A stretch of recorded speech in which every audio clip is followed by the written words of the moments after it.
Hello friends, ஒரு super டேஸ்டியான தக்காளி சட்னி எப்படி செய்யலாங்கிறத பார்த்துடலாமா? கலர் பார்க்கவே ரொம்ப அழகாக இருக்குது இல்லையா?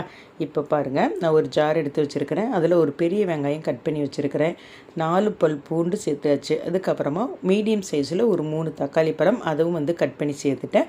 1 டேபிள் ஸ்பூன் காஷ்மீரி மிளகாய் தூள், கொஞ்சமாக உப்பு சேர்த்து இதை இந்த மாதிரி ஃபைன் பேஸ்ட்டாக அரைச்சி எடுத்துக்கோங்க. இப்போது இந்த சட்னி தாளிக்கிறதுக்கு பார்த்திங்கன்னா ஒரு குழிக்கரண்டி தேங்காய் எண்ணெய் சேர்த்துருக்கிறேன். இதில் 1 டேபிள் ஸ்பூன் கடுகு, ஒரு கொத்து கருவேப்பிலை, ஒரு காஞ்ச மிளகாய் கிள்ளி சேர்த்துக்கிட்டேன். நல்லா கடுகு பொரிஞ்சதுக்கப்புறமா எடுத்து சட்னியோட சேர்த்துக்கலாம். இந்த எண்ணெயில் இருக்கிற சூட்லேயே ஒரு 5 நிமிஷம் வச்சுட்டு அதுக்கப்புறமா இட்லி, தோசை, சப்பாத்திக்கு பரிமாறிக்கலாங்க. இது சாதத்துக்கும் கூட டேஸ்ட்டு அட்டகாசமாக தான் இருக்கும். இந்த சட்னி ஒரு டைம் செஞ்சிட்டிங்க அப்படின்னா ஒவ்வொரு டைமும் இட்லி, தோசை செய்யும்போது இந்த சட்னி செய்ய மறக்க மாட்டீங்க. இன்றைக்கி இட்லி தான் சுட்டு சூடாக வச்சுருக்கிறேன். அது கூட இந்த சட்னி ஊற்றி பரிமாறிடலாம். இட்லி அப்படியே புட்டு அந்த சட்னியோட சாப்பிடும்போது டேஸ்ட்டு அட்டகாசமாக இருக்குதுங்க.